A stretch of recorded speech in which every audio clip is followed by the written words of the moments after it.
আমাদের সনাতন ধর্মে একটা বাজে অভ্যাস কি জানেন? আমাদের সনাতন ধর্মের মানুষের একটা বাজে অভ্যাস, বদ অভ্যাস, নিজে ভালো কাজ করবে না, কেউ ভালো কাজ করলে পেছনে টেনে ধরে রাখবে। একমাত্র এটা সনাতন ধর্মে আছে, অন্য কোনো ধর্মে নেই। আপনি চাইলে ঘুরে দেখতে পারেন, আপনি চাই ঘুরে দেখুন।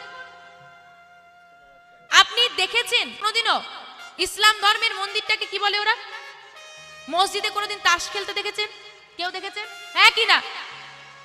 আমাদের হিন্দু সনাতন ধর্মের কালী মায়ের মন্দির দেখুন, ভোলানাথের মন্দির দেখুন, সেখানে কি হয়?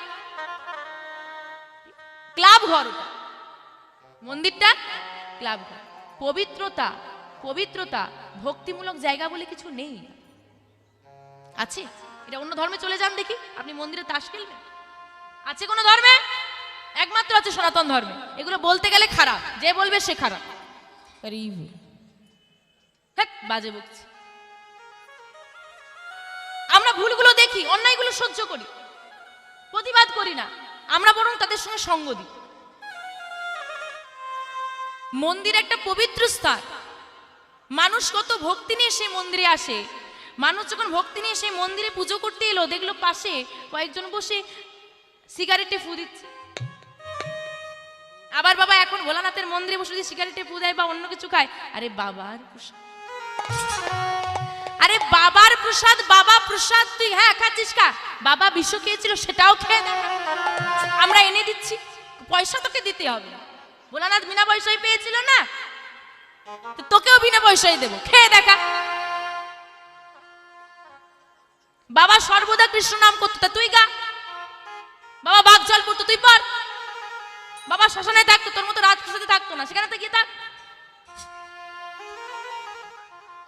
কবে শিখবে আমাদের ধর্ম? কবে জাগবে মানুষের চেতনা? অচেতন আমরা। আমাদের গৌর হরির নামটা কি বাবু? চৈতন্য। নামটা কত সুন্দর, নামটার অর্থ কি? এই নামটার মানে কি? চৈতন্য। যার কথা আস্বাদন করলে জীবের চেতনা জাগ্রত হয়, তিনি হলেন চৈতন্য। গৌর হরি জীবের চেতনা জাগ্রত করার জন্য ধুলাই গড়াগড়ি দিয়েছিল। বাবা এখনকার মানুষদেরকে ধুলাই গড়াগড়ি দিতে হবে না, সাধুগুরু বৈষ্ণবের চরণে মাথা নত করতে বললে কে কোথাকার বাবাজি এসেছে, আমি কেন প্রণাম করতে যাব?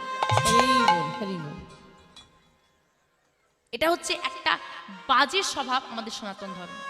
আচ্ছা তুমি করছো না, করো না, না প্রয়োজন নেই, তোমার মন চাইছে না করো না, কেউ করলে কেন তুমি তার পেছনে লাগে? বোঝান দেখি এর কোনো যুক্তি আছে? এই রোগের কোনো ঔষধ আছে? কোনো ওষুধ। আবার বাবা এখন একটা নতুন দেখি বাবা এ উঠেছে, ধু এই বয়সে কি হরি হরি বলবো? একটু বয়স হয়ে যায়, চুলগুলো পাকুক, দৃষ্টি ক্ষমতা কমে যাক, কানে শুনতে পাবো না, হাঁটতে পারবো না, হাঁটু মুড়ে বসে কীর্তন শুনতে পারবো না, তখন গুরুচরণ আশ্রয় করব, তখন হরি হরি বলবো। কখন বলবো? আসল কথা হচ্ছে যখন ছেলে ঘর থেকে বের করে দেবে তখন হরির কাছে যাব, তার আগে যাব। এটা হচ্ছে পরিষ্কার কথা। মানে একজনের কাছে আঘাত না খেলে অন্যজনের কাছে যাওয়া যাবে না।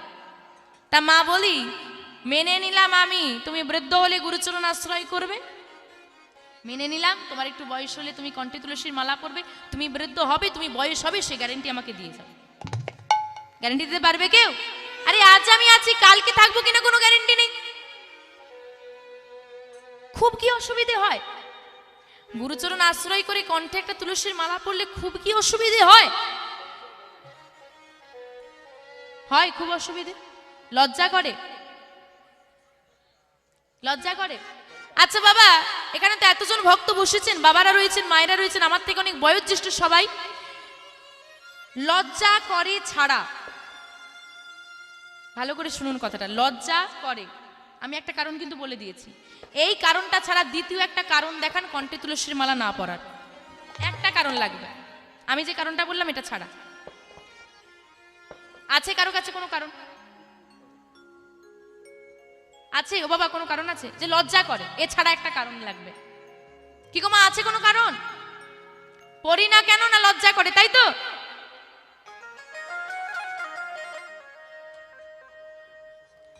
এবার বলি মা, দোষটা তোমার নয়, দোষটা তোমার মায়ের। আচ্ছা একটা কথা বলেন দেখি মা, এই যে আমাদের প্রত্যেক বছর একটা নতুন নতুন করে সিরিয়াল আসে প্রত্যেক বছর, সেই সিরিয়ালের নাম ধরে পোশাক বেরো, পোশাকগুলোর এখানে ফাঁকা ওখানে ফাঁকা, সেখানে ছেঁড়া ওখানে অদ্ভুত রকম, সেগুলো পড়তে লজ্জা করে, হ্যাঁ কি না? লজ্জা করে না? তাহলে গোবিন্দের একটা জিনিস পড়তে এত লজ্জা কিসে?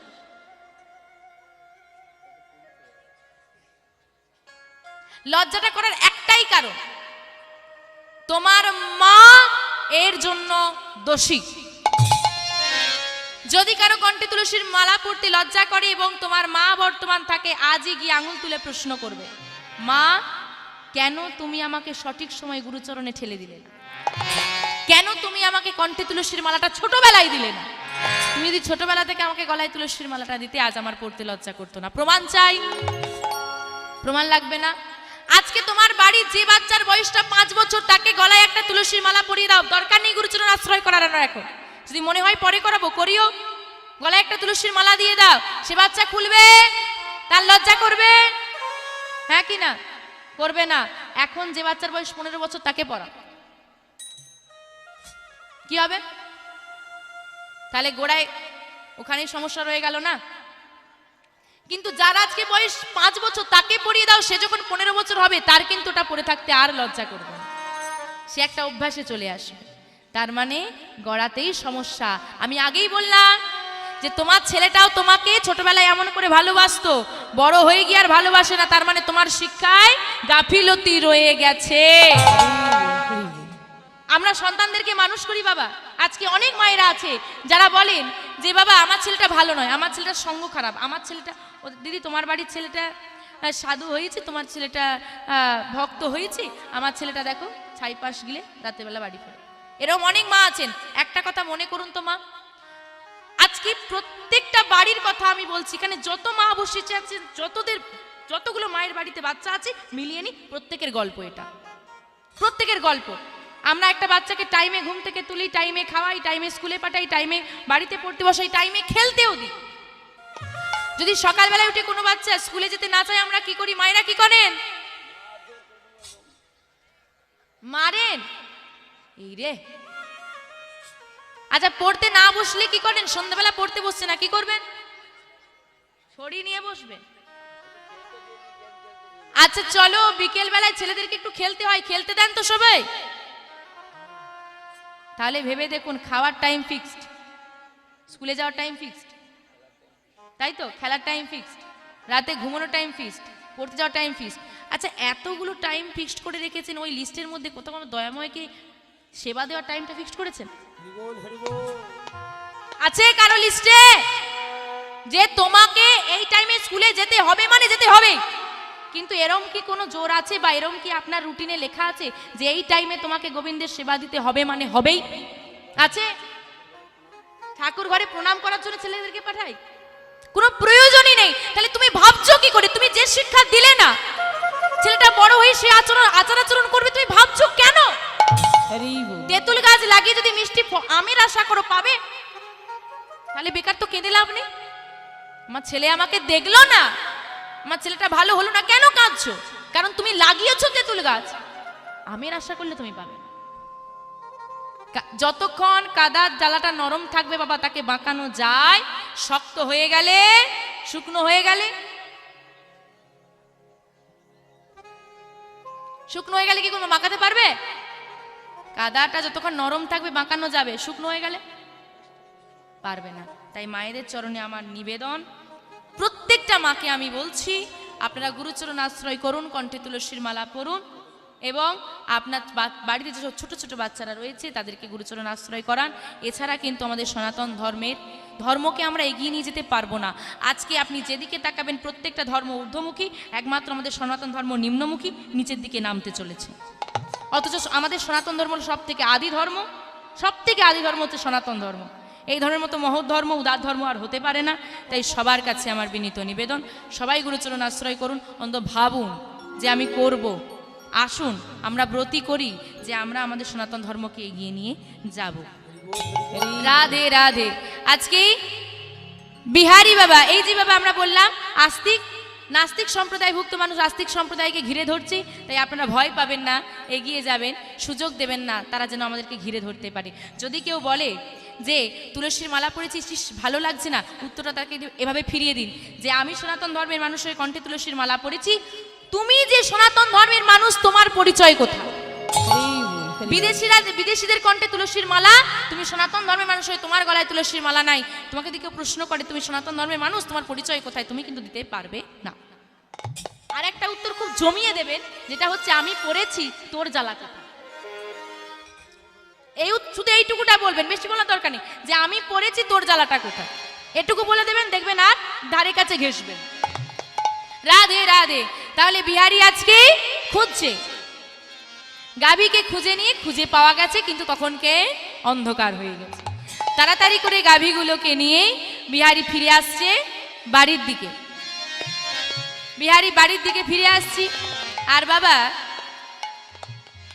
একটা স্থানে, আজকে যেমন রাস্তা ধারে এভাবে কীর্তন চলছে, আপনারা সবাই আস্বাদন করছেন, তেমনই একটা মন্দিরের পথের ধারে ভাগবত কথা চলছে, আর ভক্তরা সব বসে আস্বাদন করছে, আর পাঠক মশাই বর্ণনা করে চলেছেন।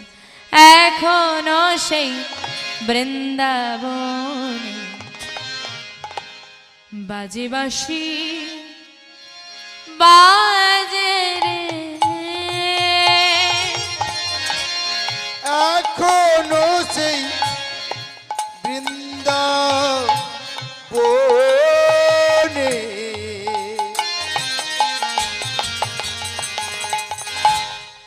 বাজে বাঁশি বাজে রে, এখনো সেই বৃন্দাবন বাজে বাঁশি বাজে রে, এখনো সেই বৃন্দাবনে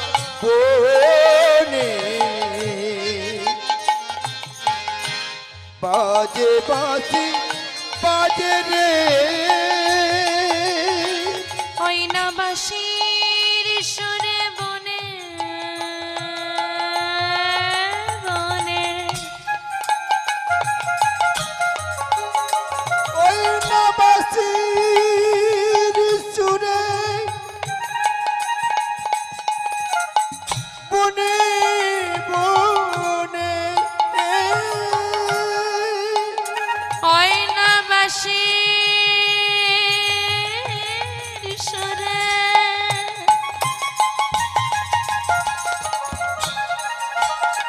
দেখাবো না বনে, ওই না বাঁশির সুরে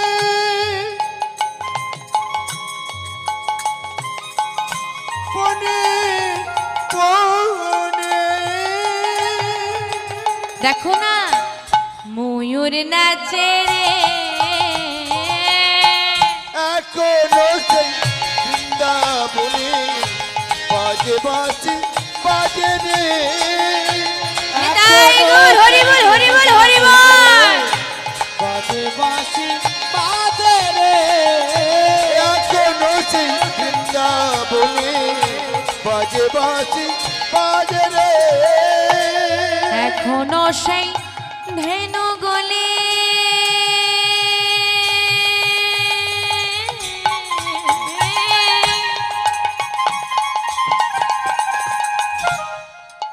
তারা বন মাঝে ওরা ধলে,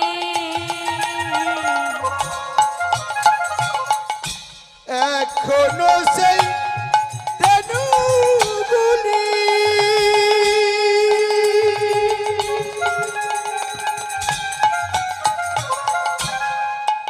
তারা বন মাঝে ওড়ায় তুলি, সখায় সখায় কোলাকুলি, আর সকাই সকাই কোলাকুলি, সখায় সখায় কোলাকুলি, আর সকাই সকাই কোলাকুলি, ওই বন মাঝারে সেই নিতাই গৌর হরি বল হরি বল হরি বল। বাজে রে এখনো সেই বৃন্দাবনে বাজে বাঁশি বাজে রে, এখনো সেই বৃন্দাবনে বাজে বাঁশি বাজে রে এখনো সেই বৃন্দাবনে বাজে বাঁশি বাজে রে। বিহারী বাবা কিছু বুঝতে পারছেন, বলে এত লোক বসে পাঠ শুনছে, কি শুনছে তা আমি একটু শুনি। বিহারী দাঁড়িয়ে আছে বটে, কিন্তু কিছুই তার মাথায় ঢুকছে না, কি বলে যাচ্ছে কিছুই বুঝতে পারছে না বিহারী। তাও দাঁড়িয়ে আছে, কি এত মানুষ যে বসে শুনছে, কিছু তো আমি বুঝতে পারছি না, ওরা কিছু কি বুঝতে পারছে, কি শুনছে। তখনও বিহারী বাড়ি যায়নি বাবা, অন্ধকার হয়ে গেছে, দাঁড়িয়ে আছে বিহারী। বিহারী কয়েকটা কথা শুনতে পাচ্ছে স্পষ্ট এবং বুঝতেও পারছে। কথাগুলো কি না, বৃন্দাবনে কৃষ্ণ নামে একটা ছেলে আছে। বিহারী শুনছে, এগুলো বুঝতে পারছে যে বৃন্দাবনে কৃষ্ণ নামে একটা ছেলে আছে, তারা 24 জন রাখাল, মানে 24 জন বন্ধু, তাদের 9 লক্ষ ধেনু আছে। আস্তে আস্তে ওমা কটা ধেনু? 9 লক্ষ ধেনু। তারা এই 24 জন রাখাল মিলে ওই 9 লক্ষ ধেনু চড়া। বিহারী যেই না শুনেছে কৃষ্ণ নামে ছেলে আছে, 24 জন রাখাল, তাহলে আমি গেলে কতজন হবে গো? 25 জন হয়ে যাবে। একা কেন গরু চড়াবো, বন্ধুদের সঙ্গে চড়াবো। আচ্ছা পরে বলবো, আগে কি শুনেনি, আগে শুনেনি। হ্যাঁ আর কি বলছে জানো? আর বলছে কৃষ্ণের হাতে আবার একটা বাঁশি আছে, যদি কোনো গাভী হারিয়েও যায়, চলেও যায় পথ ভুল করে, ওই বাঁশি যদি বাজে তারা ওই বাঁশির সুরেই ফিরে আসে। আমার যে গাভীটা হারিয়ে গেল, এতক্ষণ ধরে আমাকে খুঁজতে হলো, সন্ধে হয়ে গেল বাড়ি যেতে, যদি ওদের সঙ্গে বন্ধুত্ব করে ওদের দল ভারী করতে পারি আর কি, 25 জন হয়ে যাব, তাহলে সবাই মিলে একসঙ্গে গাভী চড়াবো, গাভী হারিয়ে গেলে কৃষ্ণ বাঁশি বাজাবে, আমারও গাভী ফিরে আসবে, সবাই একসঙ্গে থাকলে সমস্যার সমাধানও করা যাবে। আচ্ছা আমি কটা গাভী চড়াই, তাহলে কম গাভী চড়ালে কম মাইনে, বেশি গাভী চড়ালে কি হবে গো? বেশি মাইনে পাওয়া যাবে, তাহলে আমার মায়ের অভাব তাড়াতাড়ি মিটে যাবে। আমি তো এখানে আর গাভী চড়াবো না, আমি বৃন্দাবনে গিয়ে কৃষ্ণের 24 জন সখার সঙ্গে বন্ধুত্ব করে 25 জন হয়ে যাব, 25 জন মিলে বৃন্দাবনে কৃষ্ণের সঙ্গে 9 লক্ষ ধেনু চড়াবো। আর কিছু শোনার দরকার নেই, তাই এটুকু হলেই চলবে আমাদের। বিহারী বলছে আর কিছু শোনার দরকার নেই, তাহলে আমি বৃন্দাবনে যাব, আজই কাজ আমি ছেড়ে দেব। গাভীগুলো নিয়ে ফিরে এসেছি। এদিকে বাবুদের বাড়ির যিনি মা, তিনি দাঁড়িয়ে আছে। বিহারী কটা বাজে, কোথায় ছিলি তুই? সন্ধ্যা হয়ে গেল। ওমা একটু সমস্যায় পড়েছিলাম তাই দেরি হয়ে গেছে। ওমা শোনো, এ না তোমার গাভীগুলো আমি দিলাম, আমি কাল থেকে আর কাজে আসবো না, আমার যা মাইনে হয়েছে আমাকে দিয়ে দাও। কেন রে, কাজে আসবি না কেন? না না তোমার ঘরে আমি আর কাজ করবো না। আরে কেন আসবি না বল, কি হয়েছে তো? আমি নতুন একটা কাজের সন্ধান পেয়েছি। কোথায়? বৃন্দাবনে। বৃন্দাবনী কাজ? কি কাজ? কেন বৃন্দাবনী কৃষ্ণের সঙ্গে গরু চড়াবো? আমি একা একা কেন গাভী চড়াতে যাবো? আমি কৃষ্ণের সঙ্গে গরু চড়াবো। তোকে এসব কে বলেছে? কে বলেছে তোকে এসব? কেন? ওই যে ওখানে একজন বসে বসে বলছে আর সবাই শুনছে, আমিও শুনলাম। সবাই বসে কোথায়? ওই যে দূরের একটা মন্দিরে। ও আরে ওখানে তো পাঠ চলছে, ভাগবত কথা হচ্ছে, তাই বলেছে। এখন ভাগবত কথাটা কি বিহারীকে আর বোঝানো যাচ্ছে না, তাই মা বিহারীকে বোঝানোর জন্য বলছে, আরে ওরা গল্প বলছে, ওরা গল্প বলছে, ওসব সত্যি নয়। আরে যে সন্তানকে জন্মসূত্রে গোবিন্দ চরণে নিবেদন করা হয়, ভগবান তো তার অন্তরেই বসে যায় গো। তাই বলছে মা বিহারীকে বোঝানোর জন্য, বিহারী ওটা গল্প বলছে, ওটা সত্যি নয়, ওটা এখন আর হয় না। বিহারি বলছে, মা একটা কথা বলবো। কি? এই যে একজন বলছে আর এতজন বসে শুনছে, যদি গল্প বলা হতো এতজন কি বসে শুনতো, বিশ্বাস করত? তাহলে মা, তিনি বলছেন এতজন যখন শুনছেন আর বিশ্বাস করছেন, তার মানে এটা সত্যি, এটা গল্প নয়। এটাই হচ্ছে বাচ্চাদের মন বাবা। আপনি যা বলবেন সরল মনে বিশ্বাস করে। বাচ্চাদের মনটা হলো সরল, তাই তো? তোমার বাচ্চাদের মন কেমন? বাচ্চাদের মনটা কেমন? সরল। আর আমাদের মনটা, আমাদের মন পেঁচালো। কে বলেছে? হ্যাঁ, বললে হয়ে গেল। বাচ্চাদের মনটা সরল, আমাদের মনটা জিলেপির প্যাঁচের মতো সরল। নিতাই গৌর হরি বল, হরি বল, হরি বল। ঠিক আছে না? রাধে রাধে। এ ছেলেকে তো বোঝানো যাচ্ছে না। এই শোন, তোর মাকে গিয়ে বলে সব, তোর মা তোকে বোঝাবে। যাই হোক, যে বোঝাবে, তুমি আগে আমার মাইনেটা দাও, দেখ আমি আর আসবো। এখন মা হেসে হেসে কিছু অর্থ আর কি বিহারীকে দিয়েছে। বিহারী ঘর এসেছি, মায়ের হাতে দিয়ে বলছে, এই নাও মা, আমি মাইনে যা পেয়েছি তোমাকে দিলাম, আমি আর কাজে যাব না। কেন? না, আমি ওখানে কাজে যাব না, আমি কাজের নতুন সন্ধান পেয়েছি, আমি বৃন্দাবন যাব। বৃন্দাবনে কৃষ্ণরা 24 জন বন্ধু, আমি গেলে 25 জন হয়ে যাবে। আমরা 25 জন মিলে নবলক্ষ ধেনু চড়াবো, বেশি গরু চড়াবো, বেশি মাইনে পাবো, আমাদের অভাব তাড়াতাড়ি মিটে যাবে। হায় রে পাগলে ছেলে, তুই কোথায় শুনেছিস এসব? কে বলেছে তোকে? সে একই কথা যে ওখানে শুনেছি।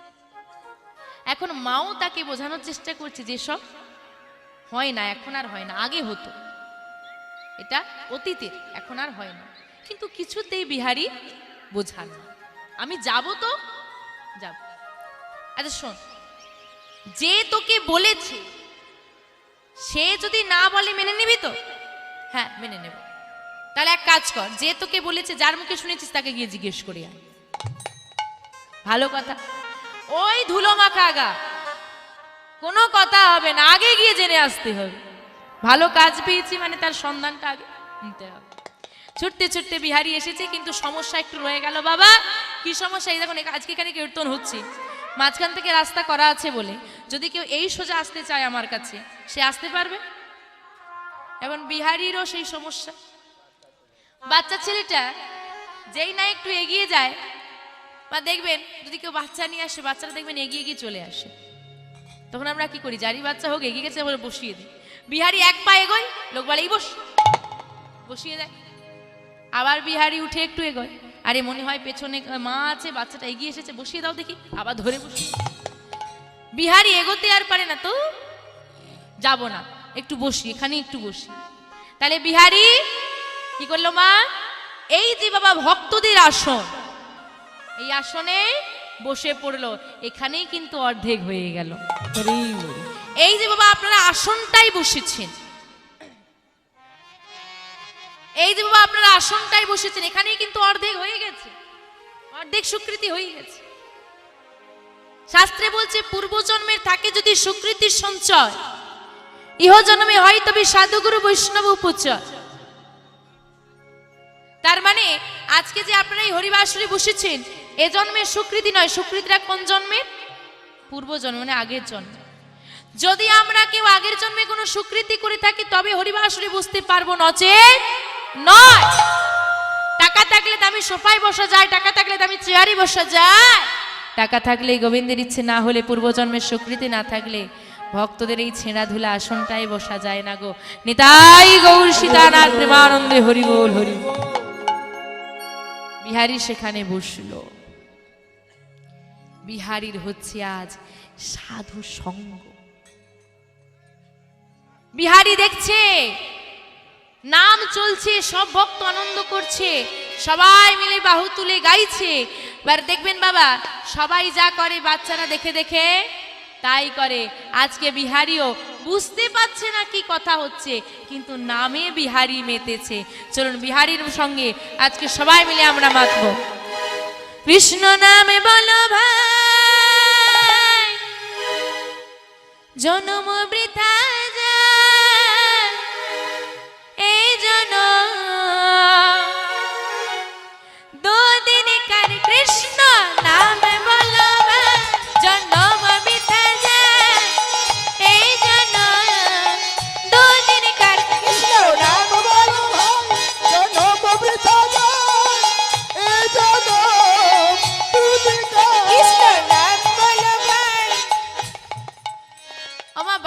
অনেক কাজ করো, অনেক কাজ, হাত ব্যথা হয়ে গেছে না কাজ করে করে?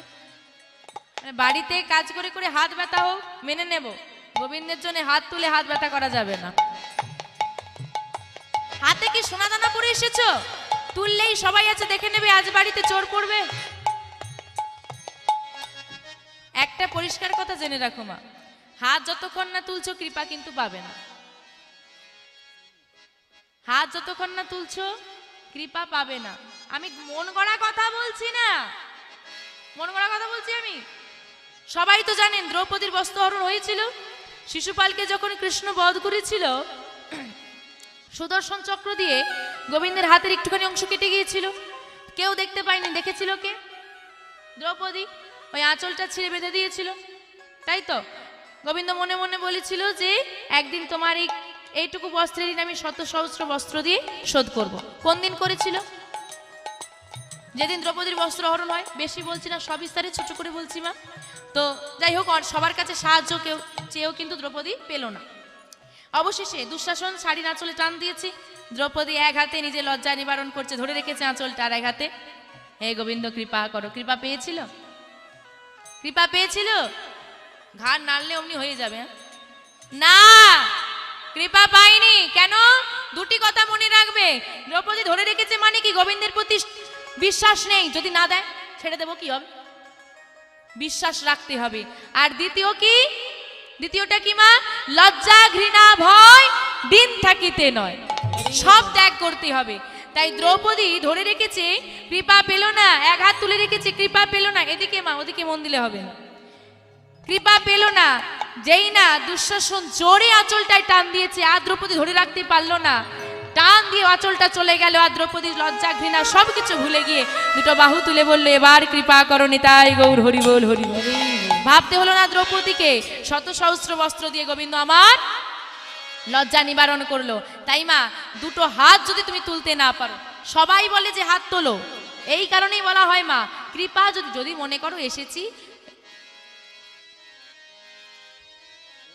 এরম করতে করতে করতে করতে বাড়ি চলে যাব, তাহলে কোনো হাত তোলার দরকার নেই। যদি মনে করেন হরিবাসুরে এসেছি কৃপা পেতে চাই, কৃপা কৃপা কিছু দিয়ে কিছু পাওয়া। তাই হাত তুলে তাকে আগে জানাতেই হবে, তার কাছে আত্মসমর্পণ করতে হবে, তবে পাওয়া যাবে। তাই সবাই মিলে সবার বাহু দেখি মা।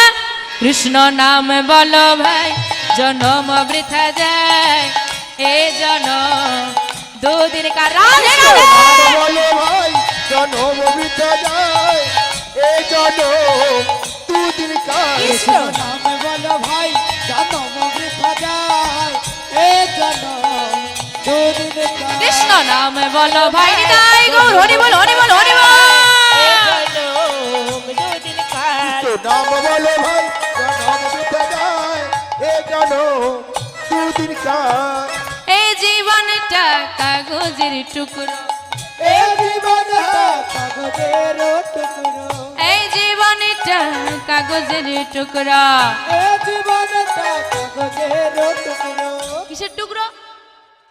কিসের? তোমার জীবন কাগজের টুকরো। আমি বলে চলে যাচ্ছি, তুমি কিছু বলছো না যে?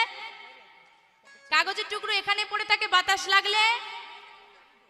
আমরা বাড়িতে ছিলাম, বাতাস লেগেছে, এখানে চলে এসেছি। আরেকটা জিনিস খেয়াল করে দেখেন, একটা কাগজের টুকরো রাস্তায় পড়ে থাকে, এই কাগজের টুকরোটাও কত দামি, মানে কতটা যত্নে থাকে যখন সে দোকানে থাকে। হাওয়া লেগে পড়ে গেল, দোকানদার ঝেড়ে পুছে। কেন? আরে কাজে লাগবে।